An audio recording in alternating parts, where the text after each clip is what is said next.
जोहार साथियों, आप सभी का स्वागत है आपके अपने YouTube channel expert for Jharkhand में। दोस्तों, आज की इस वीडियो में जीके, जीएस और कंप्यूटर ये तीन सब्जेक्ट के बारे में आपको जो है बताया जाएगा।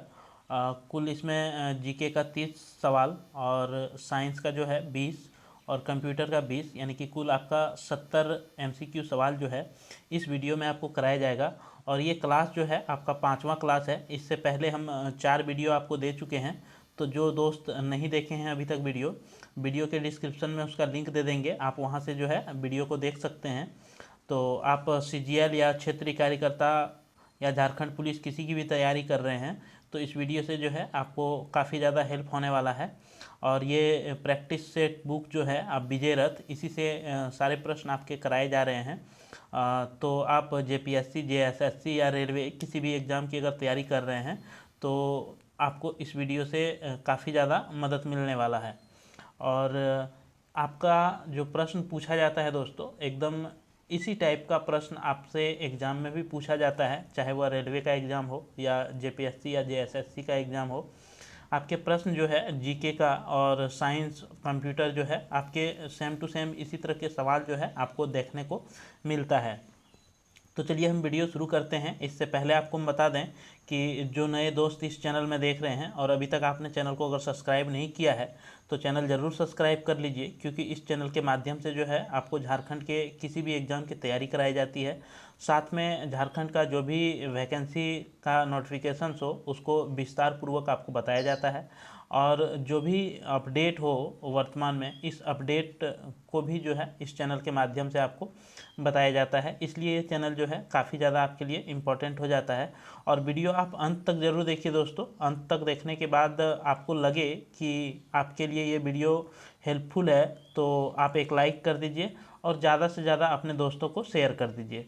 तो चलिए हम वीडियो शुरू करते हैं और देखते हैं आज का प्रश्नों को। तो जैसे कि आप देख पा रहे हैं, आज का जो प्रश्न है वह देश और मुद्रा से सबसे पहला प्रश्न है। तो हम लोग देखते हैं आज का पहला प्रश्न, और एक एक करके आपको साथ में व्याख्या भी जो है बताया जाता है दोस्तों। इसलिए ये जो वीडियो है आपका काफ़ी ज़्यादा महत्वपूर्ण होता है, क्योंकि साथ में आपको जो है व्याख्या भी बताया जाता है। तो चलिए हम देखते हैं आज का पहला प्रश्न। पहला प्रश्न है कि देश और उसकी मुद्राएं जो है इसको आपको सही मिलान करना है। तो चिल्ली जो है ये चिल्ली की जो मुद्रा है वह पीसो है, और पेरू की जो मुद्रा है वह न्यू सोल है, और रूस की मुद्रा पाउंड है, और सीरिया की मुद्रा रूबल है। तो आपका ऑप्शन नंबर सी जो है दोस्तों, एक मिनट दोस्तों, रूस की मुद्रा जो है रूबल है। रूस की मुद्रा आपका रूबल है और सीरिया की जो मुद्रा है वह पाउंड है। ठीक है, इसलिए ऑप्शन नंबर आपका जो है सी जो है राइट हो जाएगा। ठीक है, चलिए नेक्स्ट प्रश्न देखते हैं। नेक्स्ट प्रश्न है आपका कि निम्नलिखित में से किन किन देशों के साथ लद्दाख की जो है सीमा आपका लगती है। कौन कौन से देशों के साथ जो है लद्दाख अपनी सीमा को साझा करता है वो आपसे पूछा जा रहा है। तो इसका जो राइट आंसर होगा दोस्तों वह क्या होगा, तो लद्दाख के साथ जो है पाकिस्तान, चीन और अफ़गानिस्तान, ये तीनों देश जो है आपका सीमा साझा करता है। इसलिए ऑप्शन नंबर डी जो है आपका राइट हो जाएगा। ठीक है, ऑप्शन नंबर डी आपका राइट हो जाएगा। चलिए नेक्स्ट प्रश्न देखते हैं। नेक्स्ट प्रश्न है आपका, अवधी भाषा को किस अन्य नाम से भी जाना जाता है। तो इसका जो राइट आंसर होगा दोस्तों वह अवधी को जो है कोसाली के नाम से भी जाना जाता है। ठीक है, ऑप्शन नंबर बी जो है आपका राइट हो जाएगा। अवधी भाषा को जो है कोसाली के नाम से भी जाना जाता है, और यह हिंदी का ही एक उपभाषा है। यह क्या है, एक हिंदी का उपभाषा है अवधी। नेक्स्ट प्रश्न देखते हैं। नेक्स्ट प्रश्न है कि भारत खेल प्राधिकरण की स्थापना कब की गई थी। भारत में जो है खेल प्राधिकरण की स्थापना किस वर्ष की गई थी वो बताना है आपको। तो इसका राइट आंसर हो जाएगा 1984 में जो है आपका खेल प्राधिकरण की जो है स्थापना की गई थी। इसलिए ऑप्शन नंबर सी जो है आपका राइट आंसर हो जाएगा। और भारत के युवा कार्यक्रम एवं खेल मंत्रालय का जो है महत्वपूर्ण अंग है। इसका जो है खेल प्राधिकरण का महत्वपूर्ण अंग कौन है, तो युवा कार्यक्रम एवं खेल मंत्रालय जो है इसका प्रमुख अंग है। नेक्स्ट प्रश्न देखते हैं। नेक्स्ट प्रश्न है आपका कि इनमें से किस मंत्री ने रिफ्लेक्शंस पुस्तक का विमोचन किया है? तो इसका जो राइट आंसर होगा वो हो जाएगा निर्मला सीतारमन ने जो है रिफ्लेक्शन पुस्तक का जो है विमोचन किया है। और आपको बता दें निर्मला सीतारमन जो है वह केंद्र के जो है वित्त मंत्री हैं और केंद्रीय वित्त और कॉरपोरेट मामले के जो है आपके निर्मला सीतारमन जी मंत्री हैं, जो कि ये जो है आपका 28 अप्रैल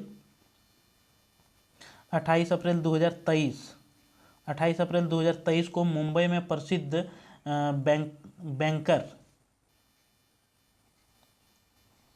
बैंकर नारायण, ठीक है, बैंकर नारायण के द्वारा लिखा हुआ जो पुस्तक है आपका रिफ्लेक्शन, इसी को जो है निर्मला सीतारमन ने 28 अप्रैल 2023 को जो है इसका विमोचन किया। ठीक है, चलिए नेक्स्ट प्रश्न देखते हैं। नेक्स्ट प्रश्न है आपका कि संविधान सभा का पहला सत्र हुआ था। संविधान सभा का जो है वो पहला सत्र किस डेट को हुआ था? तो इसका राइट आंसर हो जाएगा 9 दिसंबर 1946 ईस्वी को जो है संविधान का आपका पहला सत्र हुआ था। और पहली बैठक यानी कि हुआ था दोस्तों इसी डेट को 9 दिसंबर 1946 को जो है संविधान सभा का पहली बैठक हुआ था। और इसकी अध्यक्षता जो किया था वह आपका डॉक्टर सच्चिदानंद, ठीक है, डॉक्टर सच्चिदानंद ने जो है इसकी अध्यक्षता किया था 9 दिसंबर 1946 ईस्वी को। इसके बाद जो है 11 दिसंबर 1946 ईस्वी को जो है पुनः एक बैठक होती है फिर से, और इसमें जो अध्यक्ष आपका जो बना था दोस्तों वो अध्यक्ष था आपका राजेंद्र प्रसाद। और जो सचिव बनाए, सॉरी दोस्तों सचिव नहीं, उपाध्यक्ष जो था 11 दिसंबर 1946 को जो उपाध्यक्ष चुना गया था वह उपाध्यक्ष था आपका कौन था? तो उपाध्यक्ष था आपका H.C. मुखर्जी, ठीक है, H.C. मुखर्जी ये उपाध्यक्ष था। और राजेंद्र प्रसाद को आपका 11 दिसंबर 1946 को जो है ये अध्यक्ष बनाया गया था। और 9 दिसंबर 1946 को जो अध्यक्ष थे वह डॉक्टर सच्चिदानंद था। चलिए नेक्स्ट प्रश्न देखते हैं हम। नेक्स्ट प्रश्न है आपका कि निम्नलिखित में से कौन सा सुमेलित नहीं है? इसमें से आपको बताना है कि कौन सा जो है सुमेलित आपका नहीं है। तो आपका राइट आंसर हो जाएगा शोषण के विरुद्ध का अधिकार जो है वह 20 और 22 ये जो है यही सुमेलित नहीं है। शोषण के विरुद्ध जो अधिकार है ये अनुच्छेद आपका 23 से 24 है, ठीक है, 23 से 24 अनुच्छेद में जो है ये आपका शोषण के विरुद्ध अधिकार दिया हुआ है। और समानता का अधिकार 14 से 18 ये सही है। धार्मिक स्वतंत्रता का अधिकार अनुच्छेद 25 से 28 तक है। और सांस्कृतिक एवं शैक्षणिक स्वतंत्रता का अधिकार जो है अनुच्छेद 29 से 30 में आपका वर्णित है। चलिए नेक्स्ट प्रश्न देखते हैं। नेक्स्ट प्रश्न है आपका कि निम्नलिखित में से किसकी नियुक्ति भारत के राष्ट्रपति करते हैं? आपको बताना है कि किसकी नियुक्ति जो है भारत के राष्ट्रपति के द्वारा किया जाता है। तो आपका राइट आंसर हो जाएगा उपरोक्त में सभी, क्योंकि महान्यायवादी, नियंत्रक एवं महालेखक परीक्षक और राज्यपाल ये तीनों की नियुक्ति जो है राष्ट्रपति के द्वारा ही किया जाता है, इसलिए आपका आंसर जो हो जाएगा वो उपरोक्त में सभी हो जाएगा। और राष्ट्रपति द्वारा जो है महान्यायवादी को जो नियुक्त करता है, महान्यायवादी ये अनुच्छेद जो है ये 76 के तहत जो है नियुक्त करता है। और आपका जो है नियंत्रक एवं महालेखक परीक्षक को जो नियुक्त करता है वह अनुच्छेद इससे संबंधित जो है 148 अनुच्छेद है। और आपके जो राज्यपाल को नियुक्त किया जाता है यह अनुच्छेद आपका 155 है, ठीक है। तो आप अनुच्छेद को भी याद रखेंगे क्योंकि 76 अनुच्छेद में महान्यायवादी को नियुक्त करता है राष्ट्रपति, नियंत्रक एवं महालेखक परीक्षक को जो है 148 अनुच्छेद और राज्यपाल को जो है 155 अनुच्छेद के तहत जो है नियुक्त किया जाता है राष्ट्रपति के द्वारा। नेक्स्ट प्रश्न देखते हैं। नेक्स्ट प्रश्न है आपका कि निम्नलिखित में से कौन संविधान के 73वें संशोधन में सम्मिलित है? 73वें संविधान संशोधन में इसमें से आपको बताना है कि कौन सा जो है सम्मिलित है। तो इसका राइट आंसर क्या हो जाएगा दोस्तों? जिला पंचायत ये तो है दोस्तों। क्षेत्रीय पंचायत ये भी है, ग्राम पंचायत ये भी है, नगर पंचायत जो है ये नहीं है आपका। ठीक है, ये नगर पंचायत जो आता है ये 74वें संविधान संशोधन में है। ठीक है, 73वें संविधान संशोधन में आपका जिला पंचायत, क्षेत्र पंचायत और ग्राम पंचायत जो है ये शामिल है, इसलिए ऑप्शन नंबर आपका बी जो है वो राइट आंसर हो जाएगा। ठीक है, 74वें संविधान संशोधन के अंतर्गत नगर पंचायत आता है। नेक्स्ट प्रश्न देखते हैं। नेक्स्ट प्रश्न है आपका कि विधान के सदस्यों की निर्वार्ताओं से संबंधित प्रश्नों पर अंतिम विनिश्चय किसके द्वारा लिया जाता है।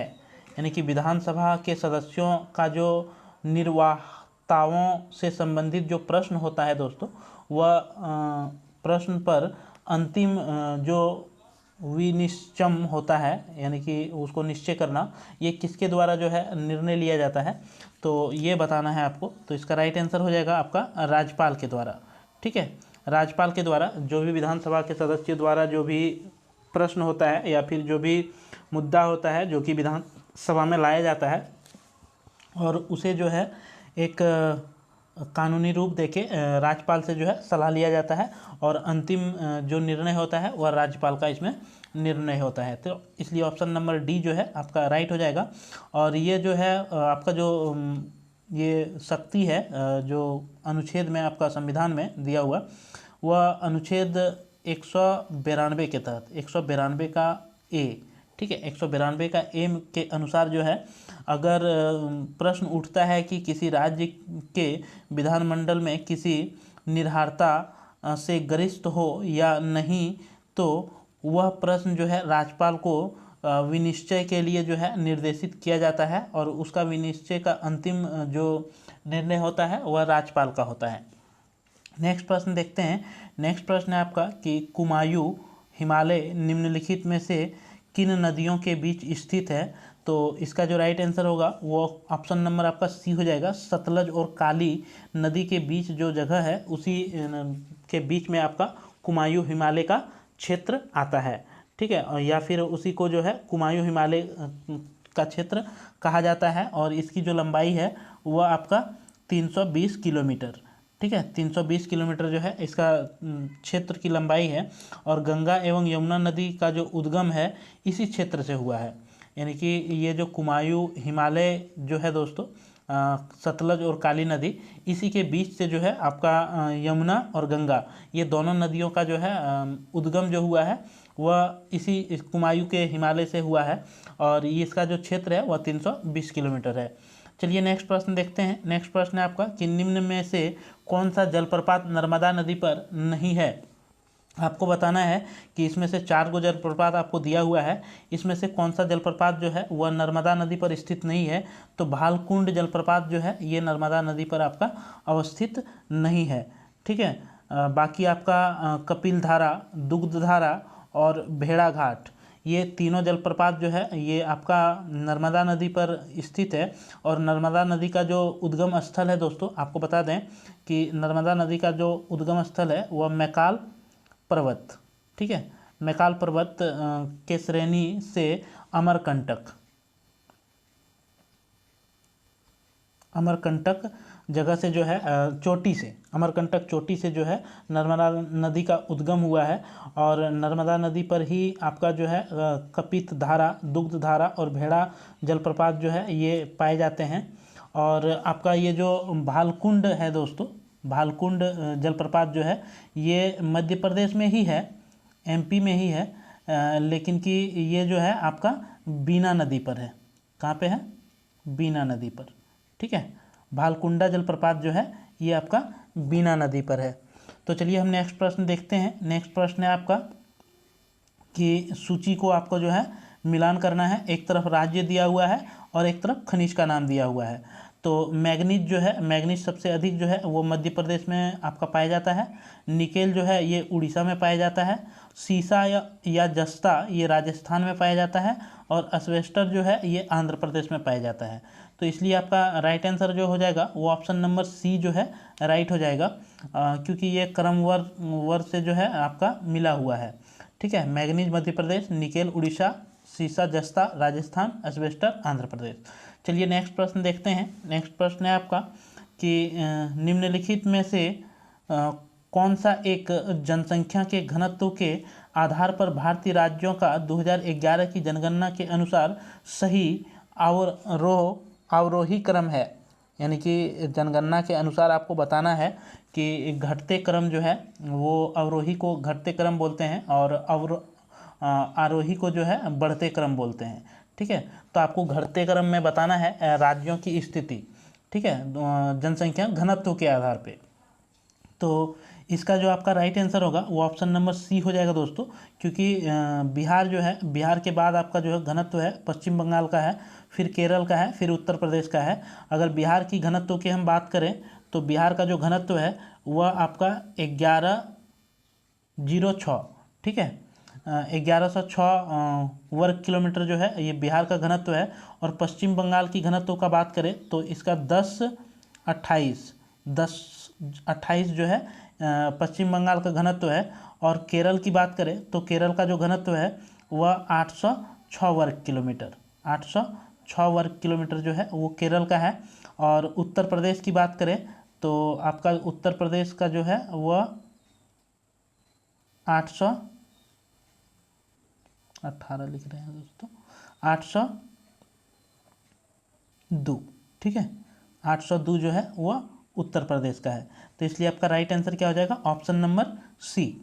चलिए नेक्स्ट प्रश्न देखते हैं। नेक्स्ट प्रश्न है आपका कि सूर्य के सबसे निकटवर्ती 4 ग्रह क्या कहलाते हैं। सूर्य के नज़दीक का जो सबसे नज़दीक का जो 4 ग्रह होता है उसे किस नाम से जो है वो जाना जाता है। तो इसको जो है पार्थिव ग्रह के नाम से जाना जाता है। इसलिए ऑप्शन नंबर आपका ए जो है राइट हो जाएगा। सूर्य के निकट जो ग्रह है उसे यांत्रिक ग्रह कहते हैं या पार्थिव ग्रह कहते हैं। ठीक है, और सूर्य के निकट जो 4 ग्रह हैं आपके वह कौन कौन से हैं, तो आपका बुध जो है, बुध है, फिर शुक्र है, फिर पृथ्वी है और फिर जो है मंगल है। तो ये 4 ग्रह जो है सूर्य के नज़दीक हैं, इसलिए जो है इसे आंतरिक ग्रह या पार्थिव ग्रह कहा जाता है। जोवेयन या बाह्य ग्रहों का निर्माण जो है सूर्य से अधिक दूरी पर हुआ है और इसके अंतर्गत जो बाह्य ग्रह में आता है वह बृहस्पति, शनि, अरुण और वरुण जो है आपके बाह्य ग्रह के अंतर्गत आते हैं।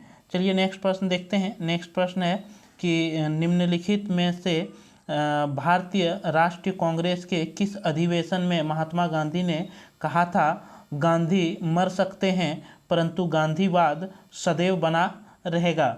यानी कि महात्मा गांधी ने किस कांग्रेस के अधिवेशन में ये कहा था कि गांधी तो मर सकता है लेकिन कि गांधीवाद जो है वह कभी नहीं मर सकता। ये आपको बताना है कि किस अधिवेशन में इन्होंने कहा था।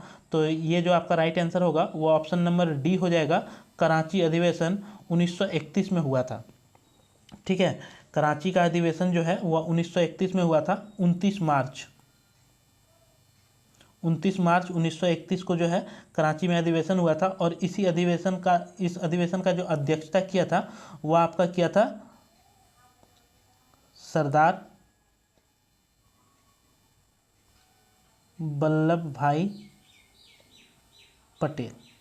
ठीक है, सरदार वल्लभ भाई पटेल के द्वारा जो है इसकी अध्यक्षता किया गया था। कराची अधिवेशन 1931 में हुआ था और इस अधिवेशन में जो है महात्मा गांधी ने आपका भाग लिया था और गांधी का विरोध जो है सरदार भगत सिंह और उसके साथियों ने नहीं बचाने का आरोप लगाया था। और इस बात को लेकर के जो है विरोध हुआ था, गांधी जी का जो है इस अधिवेशन में विरोध हुआ था। ठीक है, और सरदार भगत सिंह और उसके साथियों ने जो है नहीं बचाने का आरोप लगाया था कि महात्मा गांधी को अगर कुछ होता है तो हम लोग जो है उसको नहीं बचाएंगे। ठीक है, तो इसलिए महात्मा गांधी ने जो है ये बात बोली थी कि गांधी तो मर सकता है लेकिन कि गांधीवाद जो है वह कभी नहीं मर सकता है। ठीक है, तो चलिए नेक्स्ट प्रश्न देखते हैं। नेक्स्ट प्रश्न है आपका कि सूची को जो है आपको मिलान करना है। एक तरफ समाज जो है वो दिया हुआ है और एक तरफ जो है शहर दिया हुआ है। तो ब्रह्म समाज की जो स्थापना हुई थी वह कहाँ पे हुई थी आपको ये बताना है। तो इसका जो राइट आंसर होगा वो क्या हो जाएगा, ब्रह्म समाज की जो स्थापना आपका हुआ था ये कलकत्ता में हुआ था। ब्रह्म समाज की स्थापना कहाँ हुआ था? तो ये आपका कलकत्ता में हुआ था। और मानव धर्म की जो स्थापना हुआ था ये आपका सूरत में हुआ था। और आर्य समाज की जो स्थापना हुआ था ये आपका मुंबई में हुआ था। और नदवा उल उलमा ये जो हुआ था इसका स्थापना आपका लखनऊ में हुआ था। ठीक है, तो इसके बारे में थोड़ा सा और डिटेल्स आपको हम बता दें कि ब्रह्म समाज का जो स्थापना किया था ये ब्रह्म समाज, तो ब्रह्म समाज का जो स्थापना करता था वो आपका कौन था? तो राजा राम मोहन राय। ठीक है, राजा राम मोहन राय के द्वारा जो है आपका ब्रह्म समाज की स्थापना किया गया था 1828 ईस्वी में। ठीक है, 1828 ईस्वी में ब्रह्म समाज जो है राजा राम मोहन राय के द्वारा स्थापित किया गया था। इसके बाद आपका मानव धर्म सभा, ठीक है, मानव धर्म सभा जो आपका स्थापना किया गया था यह जो है 1844 में, मानव धर्म सभा जो है 1844 में किया गया था और ये आपका सूरत में हुआ था। ठीक है, नेक्स्ट है आपका कि आर्य समाज। आर्य समाज का जो स्थापना हुआ था ये आपका आर्य समाज का स्थापना 1875 में हुआ था। ठीक है, सबसे पहले जो है ब्रह्म समाज हुआ था 1828 में, फिर 1844 में मानव धर्म सभा हुआ, फिर आर्य समाज जो है वो 1875 में हुआ। और आर्य समाज जो संस्थापक थे वह थे दयानंद सरस्वती। ठीक है, दयानंद सरस्वती के द्वारा जो है आपका आर्य समाज का स्थापना किया गया था। कहाँ पे? तो मुंबई में। ठीक है, इसके बाद नदवा उल उलाम का जो स्थापना है वो आपका लखनऊ में किया गया था। तो चलिए हम नेक्स्ट प्रश्न देखते हैं, यानी कि इसका राइट आंसर जो आपका हो जाएगा वो ऑप्शन नंबर आपका डी हो जाएगा दोस्तों। ठीक है, चलिए नेक्स्ट प्रश्न देखते हैं। नेक्स्ट प्रश्न है कि निम्नलिखित में से कौन सा ग्रंथ उल्लेख करता है कि अशोक श्रीनगर कश्मीर का संस्थापक था? यानी कि कौन सा ग्रंथ में ये पता चलता है कि श्रीनगर का जो स्थापना किया था, श्रीनगर शहर को जो बसाया था वह जो है आपके अशोक ने बसाया था। ये किस ग्रंथ से पता चलता है ये जो है आपको बताना है। तो इसका राइट आंसर जो हो जाएगा राजतरंगिणी जो ग्रंथ है, इसी ग्रंथ से जो है ये पता चलता है कि अशोक जो है एक महान निर्माता था जिन्होंने बौद्ध परंपरा के अनुसार जो है 24,000 सॉरी दोस्तों 24 नहीं 84, ठीक है, 84,000 स्तूपों का निर्माण करवाया था। और बाबर की गुफाओं में आजीविकाओं के लिए जो है गुफाओं का निर्माण करवाया था इन्होंने। और ये राजतरंगिणी जो लिखा हुआ पुस्तक है ये आपका कल्हण के द्वारा लिखा हुआ है। ठीक है, कल्हण के द्वारा ये पुस्तक लिखा हुआ है। और इसी पुस्तक के अनुसार जो है ये पता चलता है कि श्रीनगर तथा नेपाल में देवपाटन नामक नगर जो है अशोक के द्वारा बसाया गया था। ठीक है, नेपाल में आपका देवपाटन और कश्मीर में जो है श्रीनगर शहर को जो है अशोक के द्वारा बसाया गया था। चलिए नेक्स्ट प्रश्न देखते हैं। नेक्स्ट प्रश्न है आपका कि ऋग्वेद के किन मंडलों को वंश मंडल के नाम से जाना जाता है? तो इसका जो राइट आंसर होगा दोस्तों वो ऑप्शन नंबर बी हो जाएगा, द्वितीय से सप्तम मंडल को, यानी कि दूसरा से सातवां मंडल तक जो है उसे जो बोला जाता है उसे वंश मंडल बोला जाता है। ठीक है, ऋग्वेद के द्वितीय से सप्तम मंडल को जो है आपका वंश मंडल कहा जाता है। और द्वितीय से सप्तम मंडल तक जो है प्रत्येक मंडल का एक एक ऋषि जो है वो वंश हुआ करते थे। ठीक है, एक एक ऋषि जो है इसमें वंश हुआ करता था। तो ये ऋग्वेद के अनुसार था। चलिए नेक्स्ट प्रश्न देखते हैं। नेक्स्ट प्रश्न है आपका कि निम्नलिखित किस सल्तनत के शासक ने प्रशासन में स्वयं घूसखोरी को प्रोत्साहित किया था? यानी कि कौन ऐसा शासक था जिन्होंने घूसखोरी जो है वो उन्होंने बढ़ावा दिया था और खूब घूसखोरी करने का जो है उन्होंने चलाया था अभियान? तो इसका जो राइट आंसर होगा वो हो जाएगा फिरोज शाह तुगलक के द्वारा। ठीक है, ऑप्शन नंबर सी जो है आपका राइट हो जाएगा। और फिरोज शाह तुगलक जो था ये दिल्ली सल्तनत में फिरोज शाह तुगलक स्वयं को जो है प्रशासक में घूसखोरी के लिए जो है प्रोत्साहित किया। और शम्स ए सिराज, ठीक है, शम्स ए सिराज अफीफ के अनुसार किसके अनुसार? शम्स ए सिराज अफीफ के अनुसार जो है सुल्तान ने एक सैनिक को एक टंका दिया ताकि वह रिश्वत देकर अपना घोड़ा दीवान ए अर्ज से पास करवा सके। यानी कि यहीं से सबूत मिलता है कि उन्होंने कैसे जो है घूसखोरी को बढ़ावा दिया था। नेक्स्ट प्रश्न देखते हैं कि श्रीनगर कश्मीर स्थित पत्थर मस्जिद का निर्माण किसने करवाया था? श्रीनगर में जो है पत्थर मस्जिद है और इसका निर्माण जो है किसने करवाया था आपको बताना है। तो इसका राइट आंसर हो जाएगा नूरजहाँ। ठीक है, नूरजहाँ जो था इन्होंने श्रीनगर में आपका पत्थर मस्जिद का निर्माण करवाया था। और नूरजहाँ जो था ये आपका जहांगीर के समकालीन था। ठीक है, जहांगीर के जो समकालीन था आपका नूरजहाँ था। और ये जो घटना है ये 1623 की घटना है। ठीक है, 1623 में जो है जम्मू कश्मीर में इन्होंने पत्थर मस्जिद का जो है निर्माण करवाया था। नूरजहाँ ने जहांगीर का समकालीन था। और आपको बता दें कि नूरजहाँ ने लाहौर में जहांगीर का जो है मकबरा बनवाया। जहांगीर का मकबरा भी जो बनवाया था वह नूरजहाँ के द्वारा ही बनवाया हुआ मकबरा जो है नूरजहाँ था। और यहीं पर जो है नूरजहाँ का भी मकबरा है। ठीक है, कहाँ पे? तो लाहौर में। लाहौर में आपका जहांगीर का मकबरा है और नूरजहाँ का भी मकबरा कहाँ है? तो जहाँ आपका लाहौर में है। और नूरजहाँ जो था वह जहांगीर की रानी का नाम जो है नूरजहाँ था। ठीक है, चलिए नेक्स्ट प्रश्न देखते हैं हम। नेक्स्ट प्रश्न है आपका कि द्वितीय पंचवर्षीय योजना का मुख्य उद्देश्य जो था वो क्या है? दूसरा पंचवर्षीय योजना का आपका उद्देश्य बताना है। तो इसका जो राइट आंसर होगा वो क्या हो जाएगा? अर्थव्यवस्था को स्वतः विकास की गति प्रदान करने हेतु एक प्रबल प्रयास करना। ये जो था आपका दूसरी पंचवर्षीय योजना का मोटिव था। ठीक है, अर्थव्यवस्था को स्वतः विकास की गति प्रदान करने हेतु एक प्रबल प्रयास करना। और आपका दूसरी पंचवर्षीय योजना जो चला था वह 1956 से लेकर के 61 तक। ठीक है, 1956 से लेकर के 61 तक जो है ये आपका चला था दूसरी पंचवर्षीय योजना। और दूसरी पंचवर्षीय योजना का जो मॉडल था वह आपका पीसी महालनोबिस। ठीक है, पीसी महालनोबिस के मॉडल पर जो है ये आधारित था। और इसका मुख्य उद्देश्य क्या था? समाजवादी समाज की जो है स्थापना करना।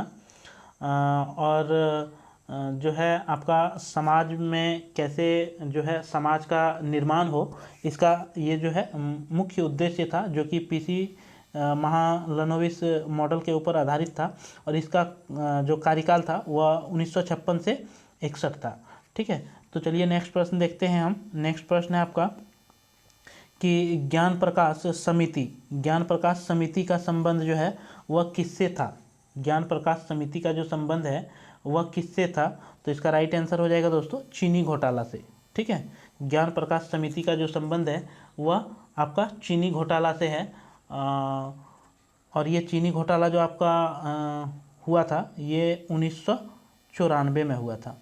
ठीक है, चीनी घोटाला कब हुआ था? तो 1994 में हुआ था। और तत्कालीन जो उस टाइम के खाद्य आपूर्ति के जो मंत्री थे वो मंत्री का नाम था आपका कल्पनाथ राय। ठीक है, आपका खाद्य आपूर्ति के मंत्री कौन थे? तो कल्पनाथ राय थे। और जो बाज़ार का भाव था उससे महंगी दर पे जो है चीनी का आयात का फैसला लिया गया था। ठीक है, तो इसलिए जो है ये आपका चीनी घोटाला जो है ज्ञान प्रकाश समिति से संबंध रखता है। चलिए हम नेक्स्ट प्रश्न देखते हैं। नेक्स्ट प्रश्न है आपका कि एक प्रकार का ऋण सब प्राइम उधार बैंक द्वारा किस प्रकार के उपभोक्ताओं को दिया जाता है? तो इसका जो राइट आंसर होगा वो क्या हो जाएगा दोस्तों? तो इसका राइट आंसर आपका हो जाएगा ऐसे उधारकर्ता जिसकी ऋण पृष्ठभूमि अच्छी नहीं है। ठीक है, एक प्रकार का ऋण जो कि सब प्राइम उधार बैंक द्वारा किस प्रकार के उपभोक्ताओं को दिया जाता है? सब प्राइम ऋण जो है उस व्यक्ति को दिया जाता है जो ऐसे उधार करता है जो ऋण की पृष्ठभूमि अच्छी उसकी नहीं रही है। ठीक है, चलिए हम नेक्स्ट प्रश्न देखते हैं। नेक्स्ट प्रश्न है आपका कि भारत के किस राज्य में नटजली उत्सव मनाया जाता है। तो इसका जो राइट आंसर होगा वो क्या हो जाएगा दोस्तों, इसका राइट आंसर आपका हो जाएगा तमिलनाडु में। ठीक है, ऑप्शन नंबर सी जो है राइट हो जाएगा। तमिलनाडु में आपका नटजली उत्सव जो है वो मनाया जाता है।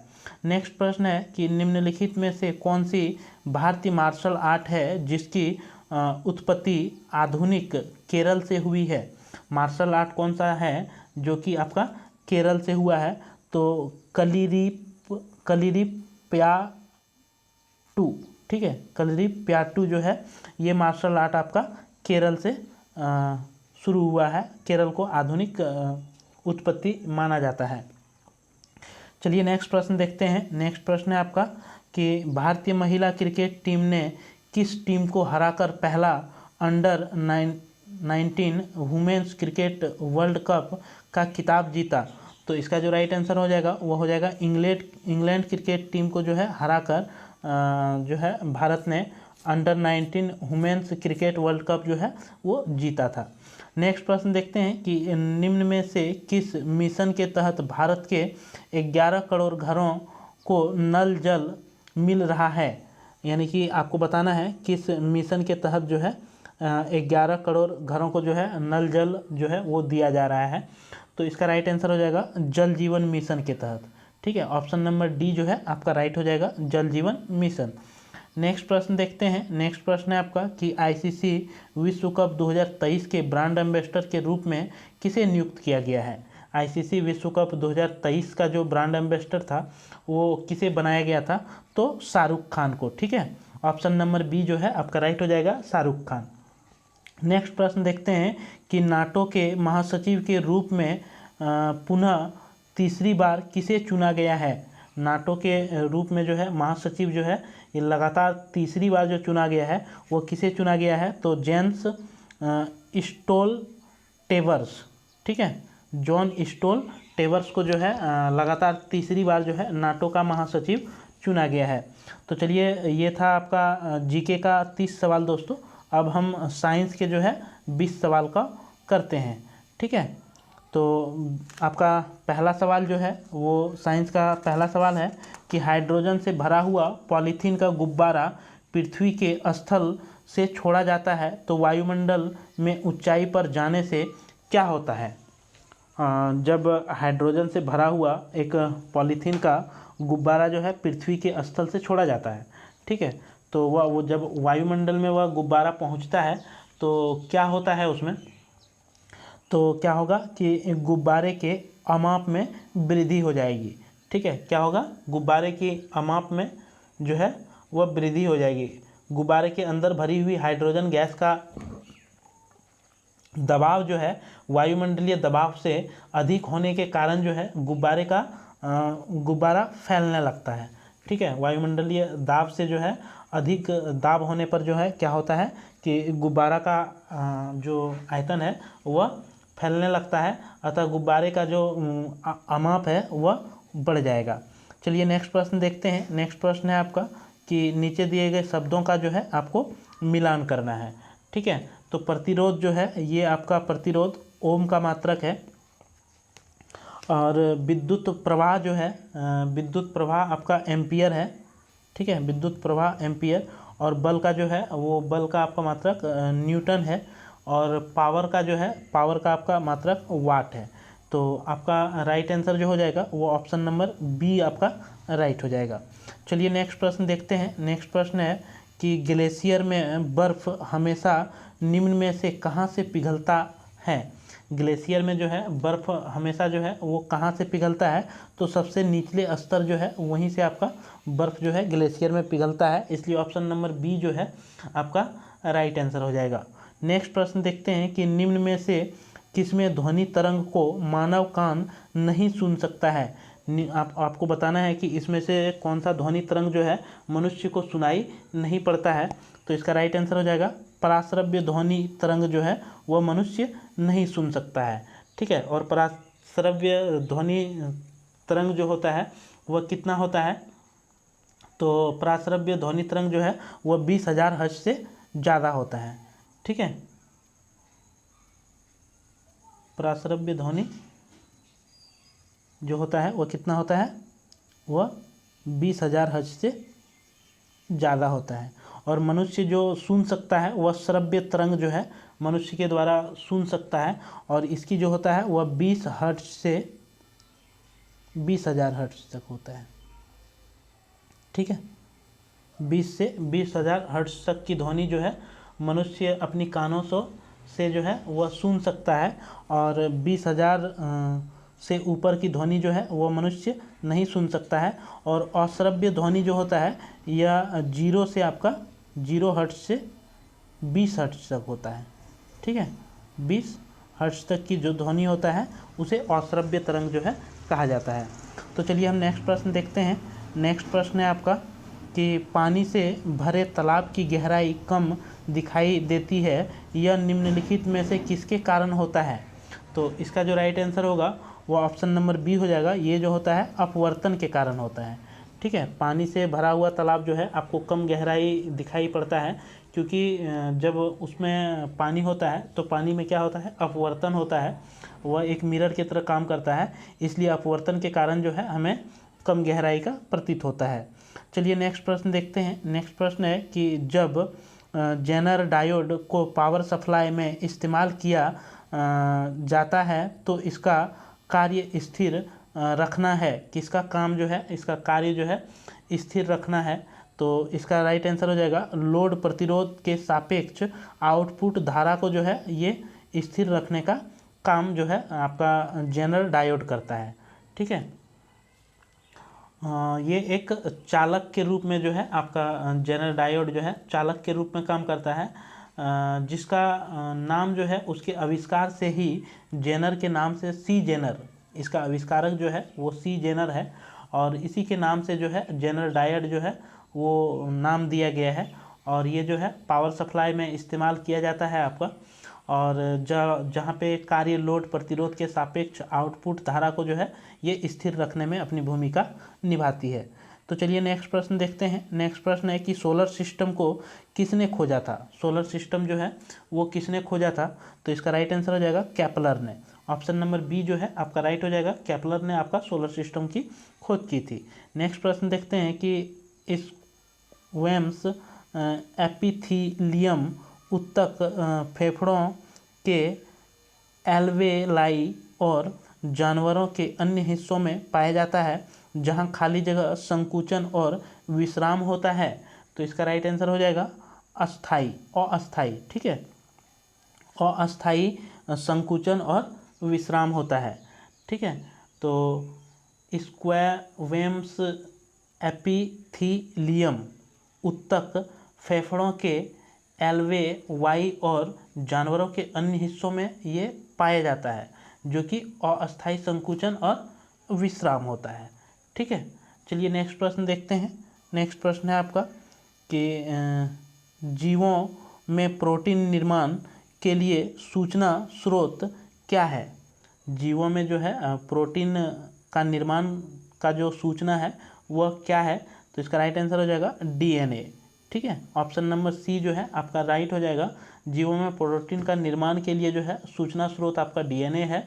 और deoxy ribo nucleic acid, DNA का फुल फॉर्म क्या है? डीऑक्सी राइबो न्यूक्लिक एसिड जो है डीएनए का फुल फॉर्म है, पूरा नाम है, और प्रत्येक जीवित कोशिका के लिए जो है अनिवार्य है, जो इन कोशिकाओं के गुणसूत्रों में पाया जाता है।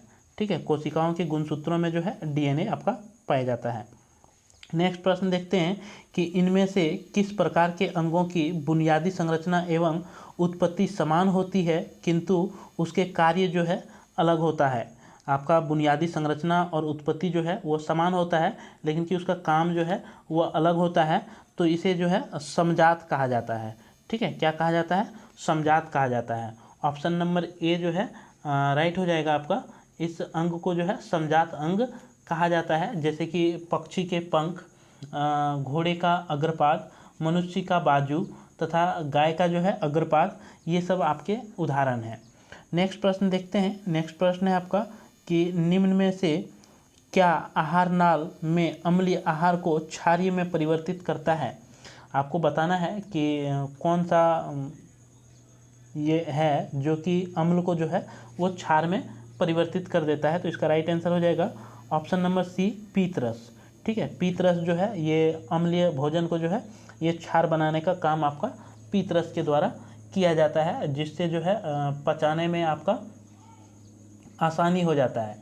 ठीक है, भोजन को पचाने में जो है आसानी हो जाता है। और पीतरस से जुड़ा हुआ जो इम्पोर्टेंट फैक्ट है वो अमाशय से जो है आए हुए भोजन का जो है अम्लीय प्रभाव को क्षारीय में बदलने का काम जो है ये पीत का होता है, और जीवाणुओं को जो है ये मारने का भी काम करता है, और इसकी उपस्थिति में जो है अग्नाशय रस जो है वो कार्य करता है। पीतरस के उपस्थिति में ही जो है अग्नाशय रस जो है आपका काम करता है। चलिए नेक्स्ट प्रश्न देखते हैं। नेक्स्ट प्रश्न है आपका कि निम्नलिखित में से कौन सा मानव रक्त में मौजूद एक वर्णक है जो ऑक्सीजन को हमारे फेफड़े से शरीर के सभी अंगों में ले जाते हैं?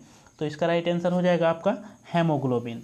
ठीक है, ऑप्शन नंबर डी जो है आपका राइट हो जाएगा। हेमोग्लोबिन जो है मानव रक्त में मौजूद एक वर्णक के रूप में होता है। ठीक है, और जो कि ऑक्सीजन को जो है हमारे फेफड़े से शरीर के सभी अंगों तक ले जाने का ये काम करता है। और हेमोग्लोबिन जो है लाल रक्त कणिकाओं में ये जो है पाया जाता है, और यह जो है एक तरह का हेमोग्लोबिन आपका प्रोटीन है। ठीक है, प्रोटीन है। हेमोग्लोबिन जो है एक प्रकार का प्रोटीन है, और प्रोटीन है, और ये जो है लाल रक्त कणिकाओं में आपका पाया जाता है। चलिए नेक्स्ट प्रश्न देखते हैं। नेक्स्ट प्रश्न है आपका कि किशोरावस्था के दौरान स्वास्थ्य प्रजनन तंत्र के विकास के लिए किस प्रकार के आहार की आवश्यकता होती है? किशोरावस्था के दौरान जो है स्वास्थ्य मतलब स्वस्थ रहने के लिए प्रजनन तंत्र का जो विकास आपके बॉडी में, आपके शरीर में होता है, उसमें से जो है आपको किस तरह के भोजन की आवश्यकता उस समय जो है होती है? तो इसका राइट आंसर हो जाएगा पोषण की दृष्टि से संतुलित भोजन। ठीक है, पोषण की दृष्टि से संतुलित भोजन जो है किशोरावस्था के दौरान स्वस्थ प्रजनन तंत्र के विकास के लिए जो है आपका पोषण की दृष्टि से संतुलित भोजन जो है आपको आवश्यकता होती है। और संतुलित आहार से तात्पर्य यह है कि जिसमें सभी पोषक तत्व आपके उचित मात्रा में आपको मिलता हो। चलिए नेक्स्ट प्रश्न देखते हैं। नेक्स्ट प्रश्न है आपका कि आपने जल में रियो की पत्ती की एक अस्थायी स्लाइड तैयार की है। जब आप स्लाइड पर चीनी का प्रबल विलयन डालते हैं तो उसमें क्या परिवर्तित दिखाई देगा? तो इसका राइट आंसर आपका हो जाएगा दोस्तों, कोशिका जल का उत्सर्जन करेगी, जिसकी वजह से जो है कोशिका भित्ति से दूर हो जाएगी। ठीक है, ऑप्शन नंबर बी जो है आपका राइट हो जाएगा। नेक्स्ट प्रश्न देखते हैं। नेक्स्ट प्रश्न है आपका कि लेड नाइट्रेट को जोरदार ढंग से गर्म करते समय निकलने वाली लाल भूरे रंग की गैस का क्या नाम है? जब आप लेड नाइट्रेट को बहुत ज़्यादा गर्म करते हैं तो उससे निकलने वाला जो धुआं है वह धुआं जो है क्या होता है, उसमें किसकी मात्रा जो है वो पाई जाती है? तो नाइट्रोजन डाइऑक्साइड की जो है मात्रा उसमें पाई जाती है। इसलिए ऑप्शन नंबर बी जो है आपका राइट आंसर हो जाएगा दोस्तों। और नाइट्रोजन डाई ऑक्साइड का जो आपका सूत्र होता है लेड नाइट्रेट। ठीक है, लेड नाइट्रेट जो है ये लेड नाइट्रेट, इसका जो आपका सूत्र है वह होता है PbNO3(2). ठीक है, ये जो है आपका लेड नाइट्रेट का जो है ये सूत्र होता है। ठीक है, और नाइट्रोजन डाइऑक्साइड का जो फार्मूला है वह होता है NO2। ठीक है, तो आप ये भी याद रख लीजिए दोस्तों। चलिए हम नेक्स्ट प्रश्न देखते हैं। नेक्स्ट प्रश्न है आपका कि लोहा जो कि गुणों में कोबाल्ट और निकेल जैसा होता है को इन तत्वों से बाहर बहुत दूर रखा गया है, यह किसकी कमियों में से एक था? तो इसका जो राइट आंसर होगा वो हो जाएगा न्यूलैंड्स का ऑक्ट्वेस नियम, ठीक है, न्यूलैंड्स का ऑक्ट्वेस नियम जो है इसमें जो है तत्वों को दूर रखा गया था, ठीक है। कोबाल्ट और निकेल जैसे जो तत्व है इसके जो है गुणों को दूर रखा गया था। और ये जो आपका इन्होंने जो नियम दिया था वो 1864 में आपका अष्टक नियम, ठीक है, अष्टक नियम को अलेक्जेंडर न्यूलैंड ने जो है विकसित किया था। ये नियम का नाम क्या था? अष्टक, ठीक है, अष्टक का नियम, अष्टक का नियम। तो आपको हो सकता है ऑप्शन में कभी कभी अष्टक का नियम भी मिल जाए, तो आप इसी को टिक करके आएंगे। तो अष्टक का नियम 1864 ईस्वी में जो है आपका किसने दिया था? तो न्यूलैंड्स अलेक्जेंडर न्यूलैंड्स ने जो है ये नियम को विकसित किया था, ठीक है। चलिए नेक्स्ट प्रश्न देखते हैं। नेक्स्ट प्रश्न है आपका कि तत्व जिनकी द्रव्यमान संख्या एक समान है परंतु भिन्न भिन्न परमाणु संख्या होता है उसे क्या कहा जाता है? यानी कि द्रव्यमान तो उस तत्व का बराबर है लेकिन कि उसकी परमाणु संख्या जो है वो अलग अलग है, उसे जो है क्या कहा जाता है? तो आइसोबार कहा जाता है। ऑप्शन नंबर बी जो है वो राइट हो जाएगा। द्रव्यमान समान हो लेकिन कि परमाणु संख्या अलग अलग हो तो आइसोबार जो है कहा जाता है, ठीक है। समभारी जो है, समभारी आपका इसी को बोला जाता है, आइसोबार को जो है समभारी बोला जाता है, यानी कि समान भार वाला लेकिन कि परमाणु की संख्या जो है वो अलग अलग, तो इसको क्या बोला जाता है? समभारी बोला जाता है। जैसे कि आप एग्जाम्पल में अगर लेंगे तो एग्जाम्पल आपका हो जाएगा आर्गन का 18 40, ठीक है, 18 इसका परमाणु द्रव्यमान संख्या है और 40 जो है परमाणु संख्या है इसका। उसी तरह से पोटेशियम हो जाएगा, कैल्शियम हो जाएगा, ये सब जो है समभारिक है आपका। चलिए नेक्स्ट प्रश्न हम देखते हैं। नेक्स्ट प्रश्न है आपका कि समुद्र के पानी के अलवणीकरण के लिए इस्तेमाल किए जाने वाली तकनीकों में से एक है, तो इसका राइट आंसर हो जाएगा आस्वन। आस्वन विधि से जो है आप समुद्र के पानी में जो लवण की मात्रा होता है उसको जो है आप ठीक कर सकते हैं, ठीक है, आस्वन विधि के जरिए। नेक्स्ट प्रश्न हम देखते हैं। नेक्स्ट प्रश्न है आपका कि निम्न में से किस तत्व के आणविक रूप से परमाणुओं की संख्या अधिकतम होती है? आणविक रूप से परमाणुओं की संख्या जो है वो अधिक होती है, वो किससे होती है? तो इसका राइट आंसर जो आपका हो जाएगा वो हो जाएगा सल्फर, एस, ठीक है। सल्फर का जो आणविक रूप से में जो है वो परमाणु 8 परमाणु होते हैं इसमें, ठीक है, और फास्फोरस में 4 परमाणु तथा आर्गन और नियोन में जो है ये आर्गन और नियोन जो है आपका अक्रिय गैस है जो कि अपने एक परमाणुविक अवस्था में ही स्वतंत्र अवस्था में ये रहते हैं, ठीक है। आर्गन जो है आर्गन और नियोन ये क्या है? एक आपका अक्रिय गैस है, ठीक है। और आपका ये जो पी है फास्फोरस, ये जो है इसमें 4 परमाणु होता है और सल्फर में जो है आपका 8 परमाणु होता है, ठीक है। तो इसका राइट आंसर हो जाएगा ऑप्शन नंबर डी, सल्फर। चलिए नेक्स्ट प्रश्न हम देखते हैं। नेक्स्ट प्रश्न है आपका, और ये साइंस का अंतिम प्रश्न होगा, निम्नलिखित में से कौन सा बिस्मांगी मिश्रण है? इसमें से आपको बताना है कि बिस्मांगी मिश्रण जो है वो कौन सा है। तो इसका राइट आंसर हो जाएगा दूध जो है आपका बिस्मांगी मिश्रण के अंतर्गत आता है।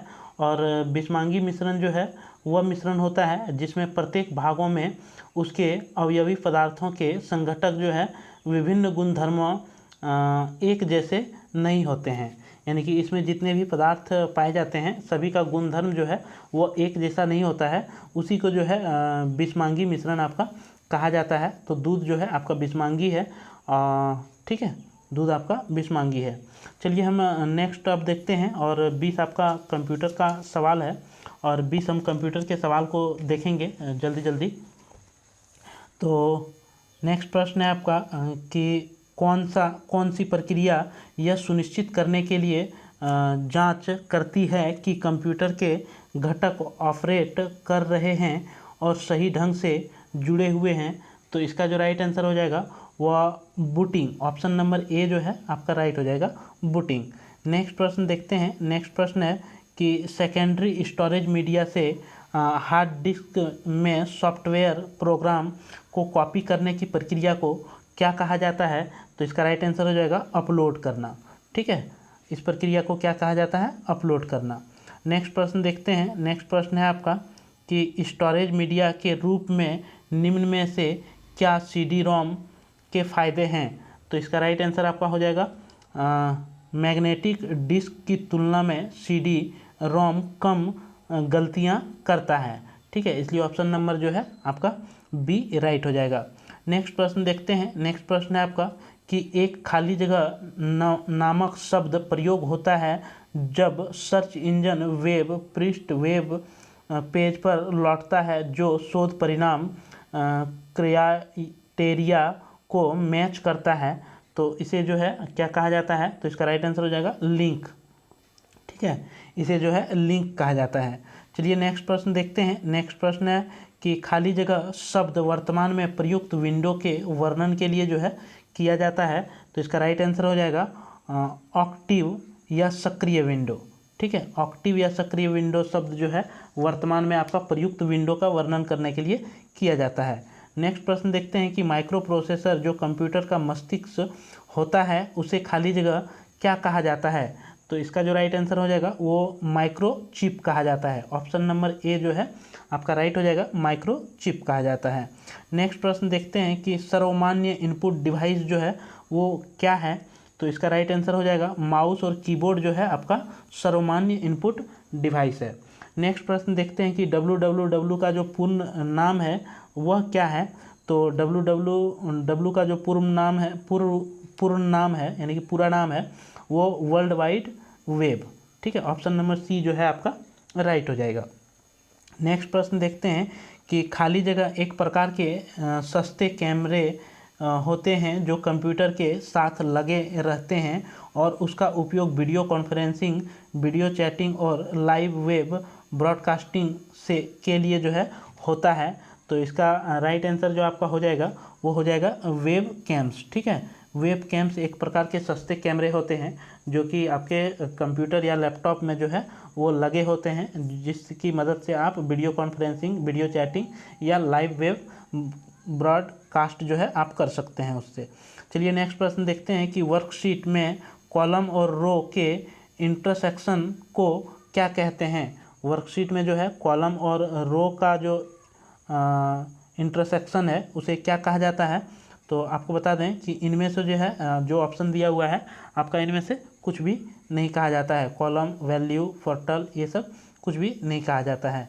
चलिए नेक्स्ट प्रश्न देखते हैं। नेक्स्ट प्रश्न है आपका कि इंटरनेट के जरिए लोगों से संपर्क करने के लिए हम अक्सर उनके खाली जगह का इस्तेमाल करते हैं।